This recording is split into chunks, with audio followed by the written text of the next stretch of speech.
السلام علیکم ورحمۃ اللہ وبرکاتہ۔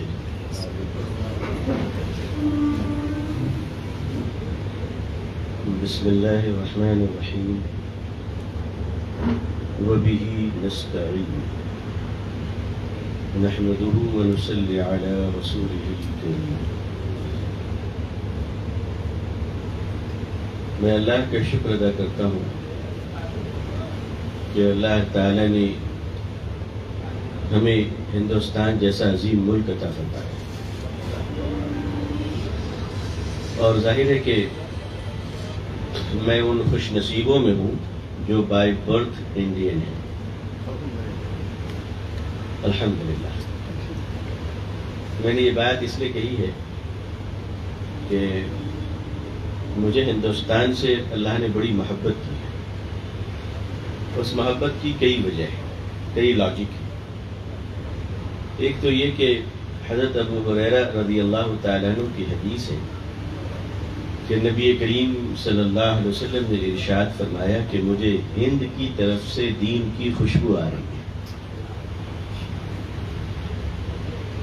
اسی کو علامہ اقبال نے فرمایا کہ میرے عرب کو آئی ٹھنڈی ہوا جہاں سے، میرا وطن وہی ہے، میرا وطن وہی ہے۔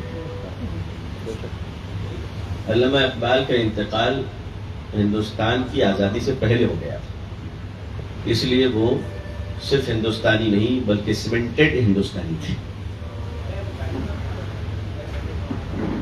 دوسری بات یہ ہے، محبت کی دوسری وجہ، حضرت آدم علیہ السلام نے اپنی زندگی میں 300 حج اور 700 عمرہ کیا تھا۔ 300 حج 700 عمرہ کیا تھا، جس میں سے سارے حج پیدل، سارے عمرہ پیدل۔ تو سفر حج کے لیے جو پہلا سفر پیدل ہوا تھا وہ ہندوستان سے ہوا تھا۔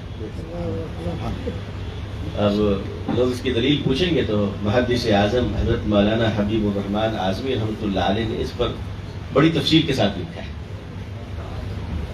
لیکن مجھے اس لیے محبت ہے کہ اللہ نے مجھے یہاں پیدا کیا، اور اس دیش کو اگر میں ٹھیک سے نہیں جانتا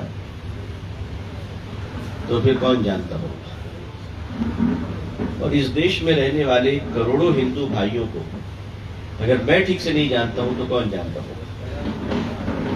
میرے پڑوسی ہیں، وہ ہم سب کے پڑوسی ہیں۔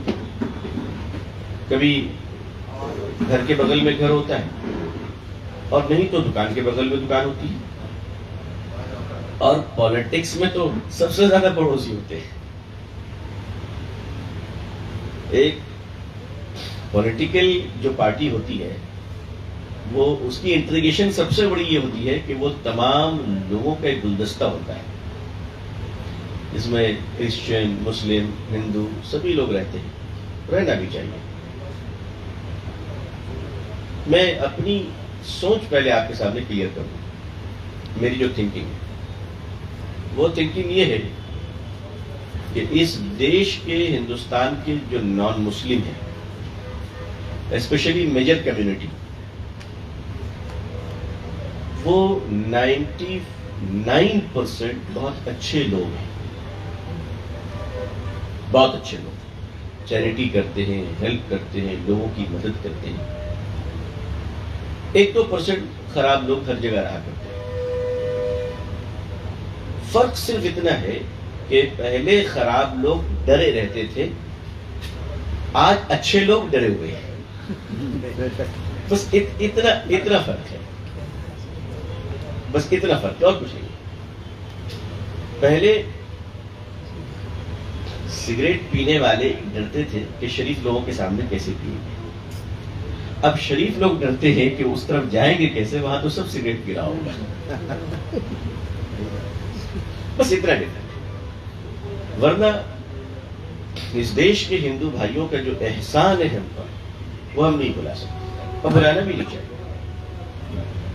ایک زمانے تک لکھنؤ میں نول کشور صاحب قرآن کریم کی خدمت کے سب سے بڑے خادم تھے،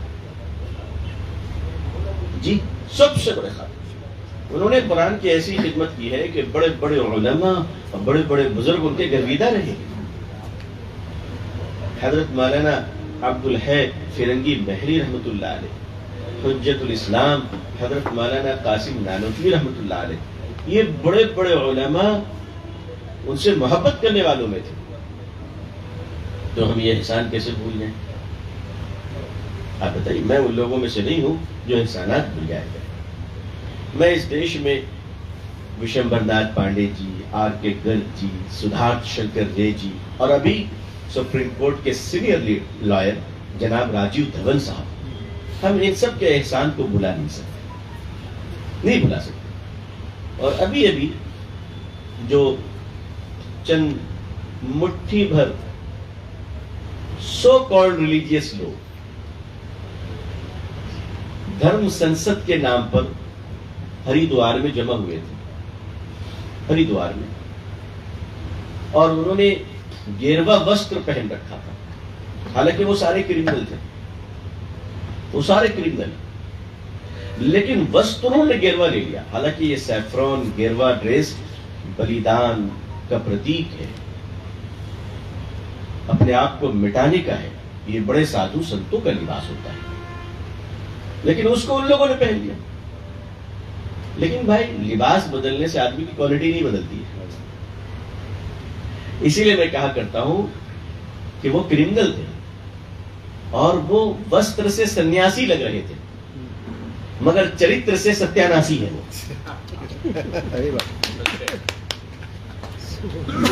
ان نفرتی سنسدیوں کے خلاف، نفرتی چنٹوؤں کے خلاف سپریم کورٹ میں جو وکلا ایڈوکیٹ تشریف لے گئے 76 وکیل، اس میں ہمارے ہندو بھائیوں کی میجورٹی ہے. تو ایک بات ہمیشہ ذہن میں رکھیے کہ اس دیش میں ہمارے سب سے بڑے پڑوسی اور بڑے بھائی ہندو بھائی ہیں، اور حضور صلی اللہ علیہ وسلم فرماتے ہیں کہ جو مسلمان اپنے پڑوسی کے ساتھ اچھا سلوک نہیں کرتا وہ اچھا مسلمان نہیں ہو سکتا. تو فرسٹ آف آل ہم یہ ڈیسائیڈ کریں کہ ہم اچھے مسلمان ہیں. ہم دوسروں سے پوچھنا چاہتے ہیں یہ اپنا ادھیکار، ہمیں ہمارا ادھیکار کیوں نہیں دیتے. آپ کو اس وقت تک کوئی سرکار ادھیکار نہیں دے گی جب تک کہ آپ ایک ناگرک ہونے کے کرتویہ کا نرواہن نہ کر لیں. ایک سٹیزن کی رسپانسبلٹی ہے، جس طرح بارڈر پہ آرمی کی رسپانسبلٹی ہے کہ دشمنوں سے دیش کی رکشا کرنا، تو سرحد پہ دیش کی حفاظت کرنا یہ فوج کی ذمہ داری ہے. تو گاؤں اور شہر کی حفاظت کرنا یہ ہم سب کی ذمہ داری ہے. سماج کی رکشا کرنا، یہ پولیٹیشین منسٹرز یہ کوئی آسمان سے اترے ہوئے نہیں ہیں، ہمارے بھائی بہن ہیں، ہمارے سماج کے ہیں. تو سماج جب تک ٹھیک نہیں ہوگا آپ کسی آدمی کو ٹھیک ہونے کے بارے میں سوچ بھی نہیں سکتے. پینڈیمک ایک سچویشن ہوتا ہے، پینڈیمک جسے اس وقت جسے کورونا کے بارے میں کوئی باتیں چلتی ہے تو ہمیں گورنمنٹ کے گائیڈ لائن کو فالو کرنا چاہیے، اور ہم کرتے ہیں اور کیا ہے. پچھلے سال جب پینڈیمک میں کہا گیا کہ بھائی مسجدوں کو بند رکھو، تو ہم لوگوں نے رمضان میں بھی مسجدیں بند رکھی. بولی ہے کہ دسیوں جمعہ ہم لوگ گھروں میں پڑھتے رہے. تو یہ فالو کرنا اور ماننا بالکل ماننا ہے اور مانیں گے. اور یہ دعا کرتے ہیں کہ اللہ تعالیٰ پورے بھارت کو اور پوری دنیا کو اس مصیبت سے نجات دے، امن شانتی دے. اس کے لیے ہمیں اور آپ کو نفرتوں کو دل سے نکالنا ہوگا. اگر نفرتی سنسد میں کھڑا ہو کر کوئی سنیاسی وسطر پہن کر گالی دیتا ہے تو وہ نفرتی ہے، لیکن اگر دل میں ہم کسی بھائی کے بارے میں برا سمجھتے ہیں تو ہم بھی تو نفرتی ہیں. پھر ہم میں اور ان میں فرق یہ ہے کہ ہم نے نفرت چھپا رکھی ہے اور انہوں نے نفرت بول رکھی ہے. تو ایک مسلمان کی ذمہ داری ہے کہ وہ ہمیشہ دوسروں کی عزت کرے انشاءاللہ. دوسری بات یہ ہے کہ اس دیش میں رہنے کی ہر ایک کی ایک ذمہ داری ہوتی ہے. جیسے گھر میں اگر ہم رہیں، گھر میں ہم ہیں تو ہماری ذمہ داری ہوتی ہے نا ہم اپنے گھر کو صاف ستھرا رکھیں، جھاڑو لگائیں، ٹائم پر اس کی پینٹنگ کریں. ہم ساری چیزیں کرتے ہیں. کوئی چیز خراب ہو گئی تو اس کو ٹھیک کرواتے ہیں. اذان ہوئی. جزاک اللہ. میں بہت شکر گزار ہوں کہ آپ لوگوں نے دور سے آنے والی اذان کی آواز کو سمجھا اور مجھے وقت پر بتا دیا. اذان کا احترام ضروری ہے اور اس کے لیے میں اس ملک کے پردھان منتری جناب نریندر مودی صاحب کا بھی شکریہ ادا کرتا ہوں. ایک موقع پر 2019 میں دیکھیے میں ان کا بڑا آلوچک ہوں اور جہاں بول رہے ہیں وہاں بولتے ہیں، لیکن جو اچھی بات ہے وہ بھی بولنی چاہیے. 2019 میں وہ الیکشن کا پرچار کر رہے تھے جناب نریندر مودی صاحب. تو بنگال کا ایک علاقہ ہے کھڑگپور، وہاں وہ پہنچے اور تقریر کر رہے تھے اور اسی وقت اذان کی آواز آ گئی. انہوں نے اپنے بھاشن کو بند کر دیا، مائک کو نیچے کیا. میں ان کے اس بہترین مثال کے لیے ان کا شکریہ ادا کرتا ہوں. لیکن ساتھ ہی ساتھ میں ان سے کہنا چاہتا ہوں کہ انہوں نے کہا تھا ٹرپل طلاق کے معاملے میں کہ دیش کے مسلم بہنوں کو گھبرانے کی ضرورت نہیں ہے، اس لیے کہ ان کا بھائی نریندر مودی زندہ ہے. تو میں ان سے کہنا چاہ رہا ہوں کہ آپ کی بہنوں کو بلی بائی ایپ پر بیچا جا رہا ہے، آپ ابھی تک چپ ہیں. بلکہ ہمارے دیش کی پرمپرا ہے کہ راکھی اسی لیے بندھوائی جاتی کہ بھائی بہن کی رکشا کرے گا.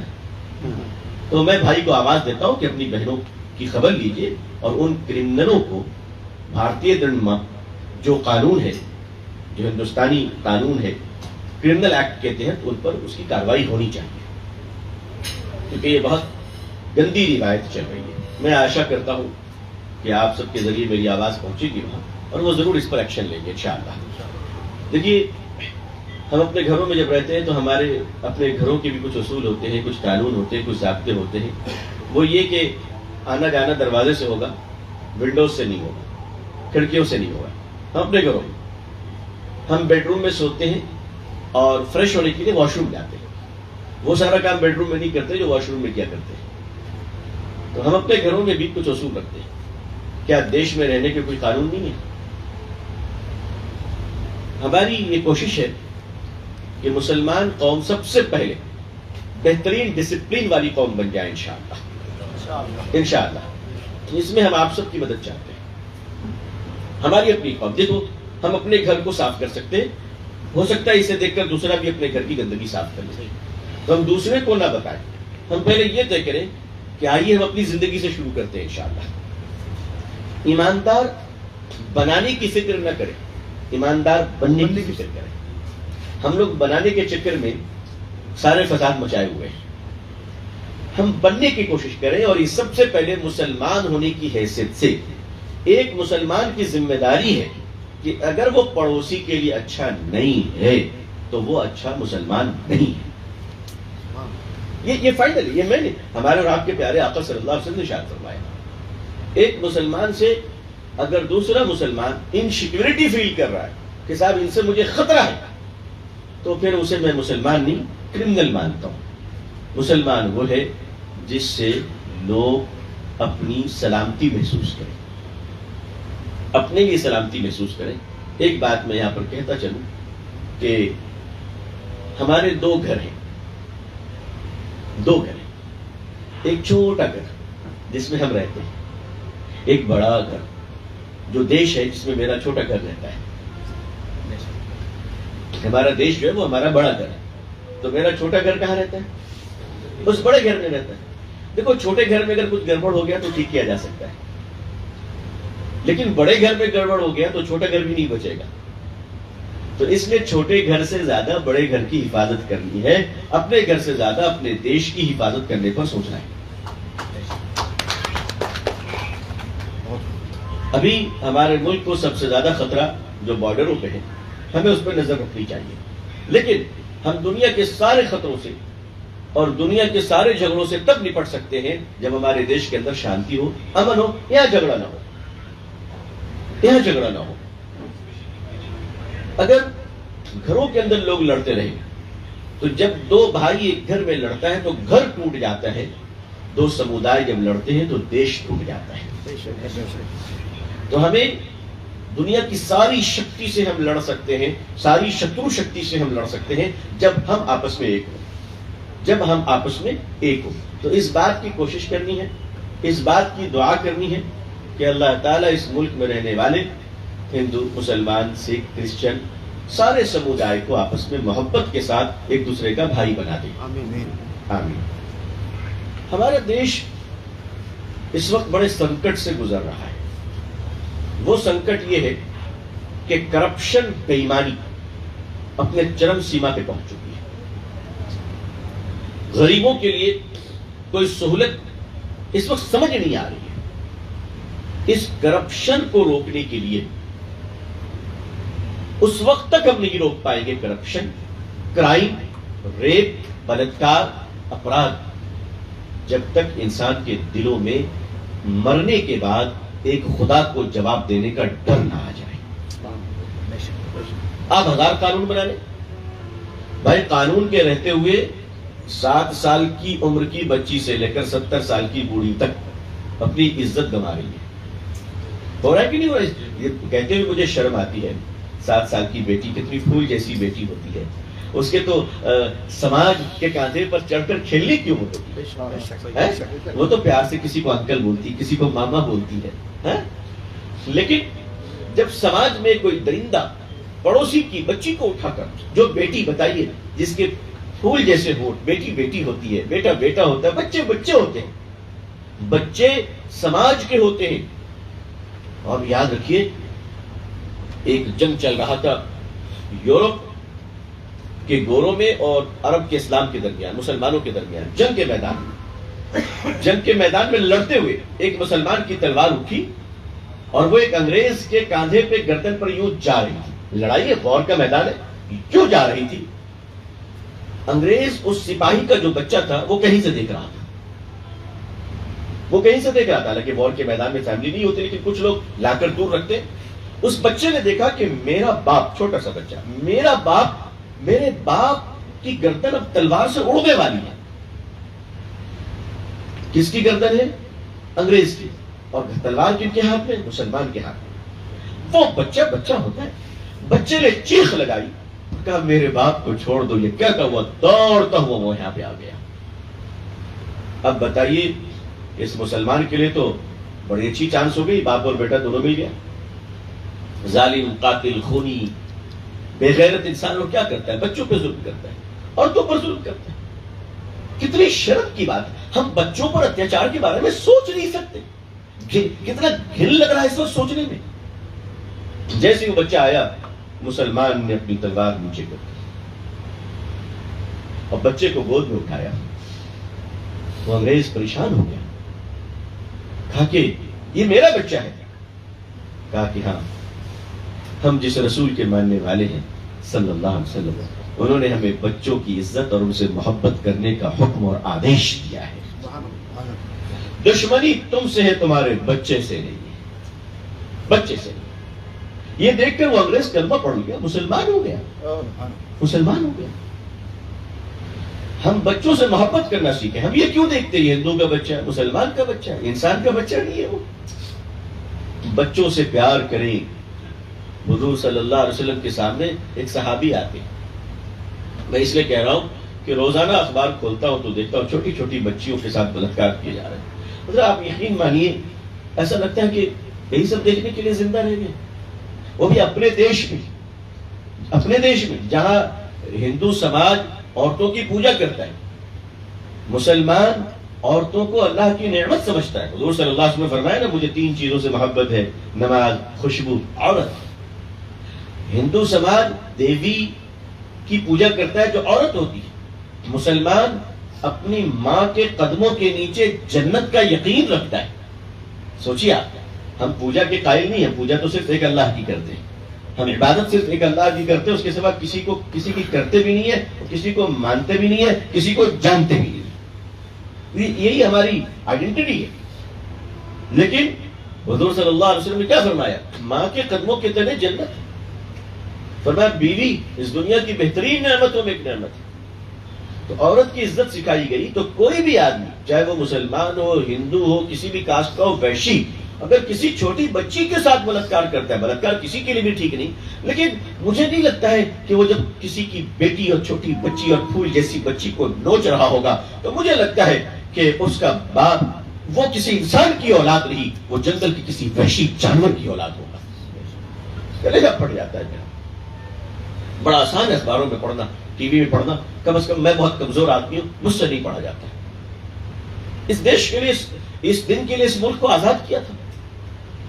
تو آج اس ملک کی آزادی خطرے میں، تو اس دیش کو صرف راجنیتا اور پولیٹیشین نہیں بلکہ دیش کے ایک ایک جنتا کو کھڑا ہونا ہوگا اس دیش کو بچانے کے لیے، اس دیش کو جگانے کے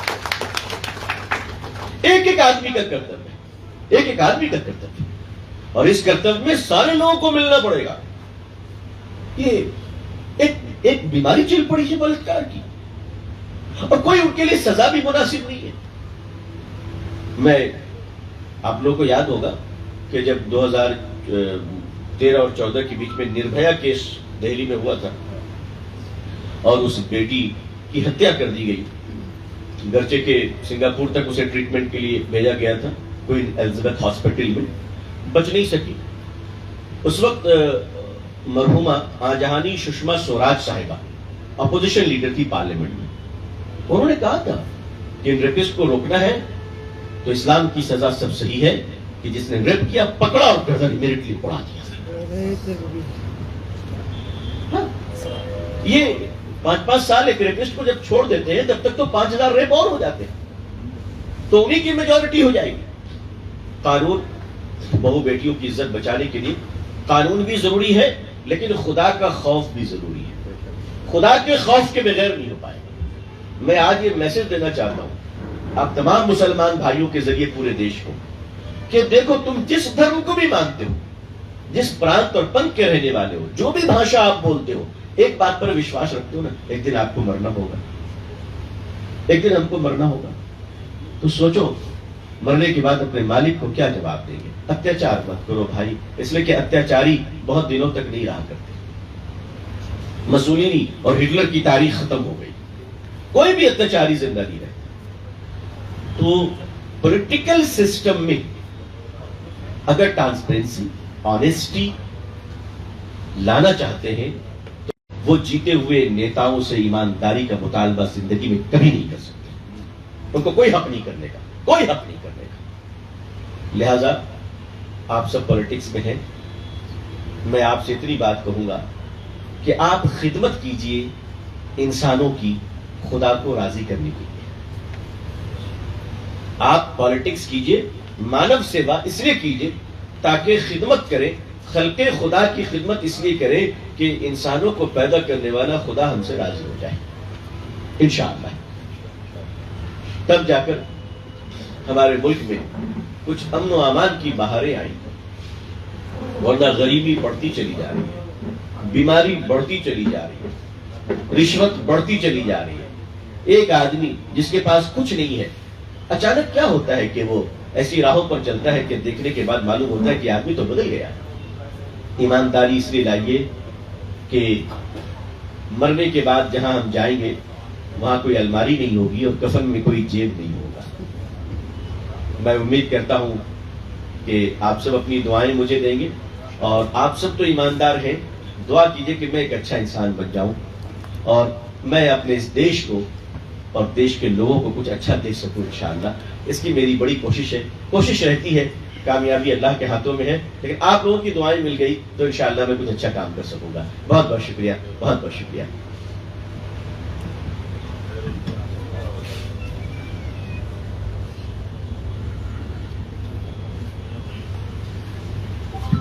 حضرات، میں سب سے پہلے مولانا کا شکر ادا کرتا ہوں، جزاک اللہ خیر. ابھی تقریر کے بعد سوال جواب کا سیکشن ہوگا. ملک کے موجودہ حالات کے تناظر میں آپ کوئی سوال کرنا چاہے تو ضرور کیجیے. مختصر سوال ہو، ٹو دا پوائنٹ ہو، تاکہ جواب دینے میں آسانی ہو.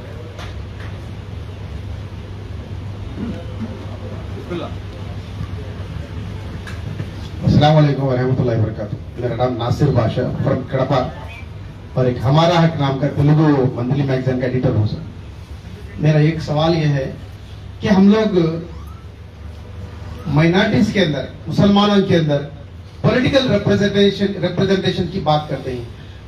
حالانکہ